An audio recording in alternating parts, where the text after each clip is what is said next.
Un Barça qui ce week-end affrontait l'Atlético à Madrid, un Barça qui a explosé les Colchoneros 3-0. Alors Fredo, tu disais comme beaucoup de supporters du Paris Saint-Germain d'ailleurs que le Barça était un bon tirage pour l'écart.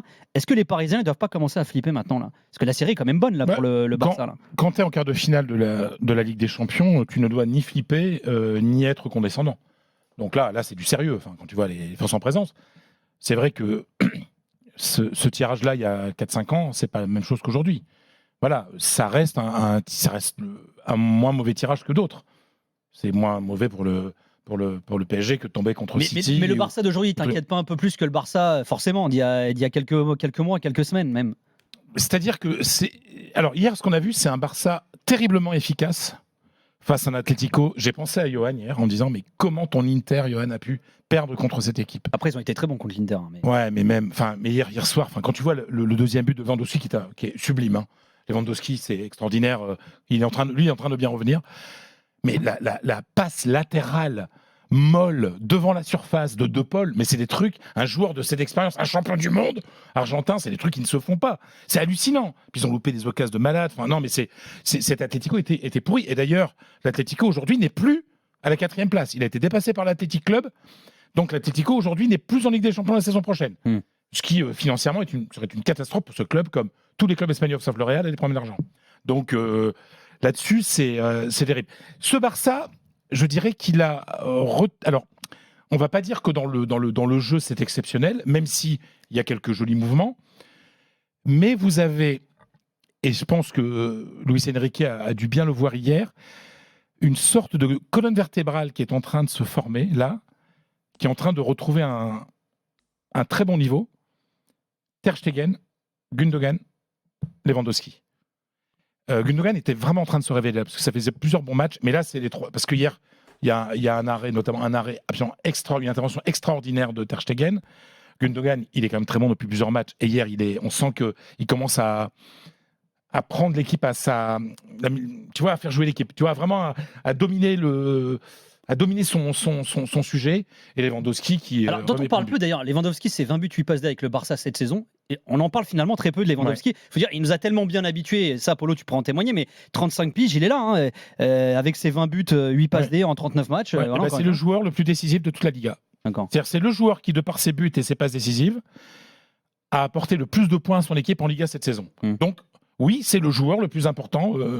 Voilà, et il a eu une petite période un petit peu compliquée quand même, hein. Mais là, quand tu vois le but de Lewandowski qui est le deuxième là, dans un an, et là il regarde même pas le but, quoi. Il trouve un angle incroyable. Il bat Oblak qui est quand même un super gardien. Donc non, il est évidemment le PSG. De toute façon, ce Barça-là est un Barça qui n'est plus le Barça ultra dominateur du ballon, etc. Hier soir, il ne domine pas tout le match, hein, tu vois. Mais c'est un Barça, on va dire, beaucoup plus efficace. En tout cas, aujourd'hui, un Barça très efficace, qui commence à remarquer des buts, et surtout, et ça c'est la grosse bonne nouvelle pour le Barça et mauvaise nouvelle pour le PSG, c'est que, rappelez-vous, toutes les semaines depuis le début de la saison, je dis, voilà, ce Barça en défense, ça marche plus. Ouais. Là, il faut un clean sheet au Wanda en plus. C'est 4 matchs de Liga consécutifs sans prendre de but. Ouais. Donc, avec la découverte de Cubarsí, qui est encore hier soir, d'ailleurs qui va jouer avec l'Espagne, il était convoqué par Luis de la Fuente, qui hier fait un super match. Donc voilà, ce Barça, mais de toute façon, je veux dire, ça reste quoi qu'il arrive difficile de jouer un demi-finale, un quart de finale de Ligue des Champions contre le Barça. Mais ce n'est pas le Barça de la remontada. C'est ce que je veux dire. Je veux dire, c'est pas dans la créativité, etc. Mais il y a un truc que doit absolument éviter le PSG, c'est les erreurs comme telles qu'on a pu en faire hier soir l'Atlético. C'est une équipe qui aujourd'hui ne pardonne pas. Koundé aussi commence à s'habituer à son poste de latéral. Voilà. Araujo est toujours très fort. Ouais, ça commence. Alors pour le PSG, il y aura le retour de Frenkie de Jong, bien entendu, parce que c'est une simple entorse. Après, sur Pedri, on verra, parce que comme c'est musculaire et quand on sait tous les problèmes qu'a Pedri à ce niveau-là, on ne peut pas le dire. Mais en tout cas, le milieu de terrain aujourd'hui commence à être...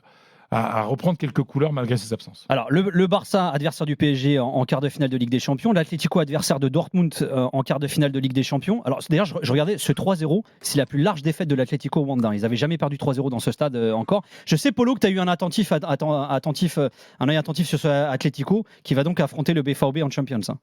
Oui, oui, je fais comme d'habitude, quoi. On rencontre des équipes allemandes, je regarde un peu ce qui se passe les 2, 3 journées d'avant.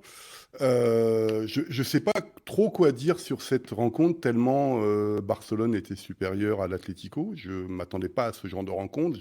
J'ai en mémoire des oppositions entre les deux équipes où ça se joue à rien du tout, même à la période du Grand Barça.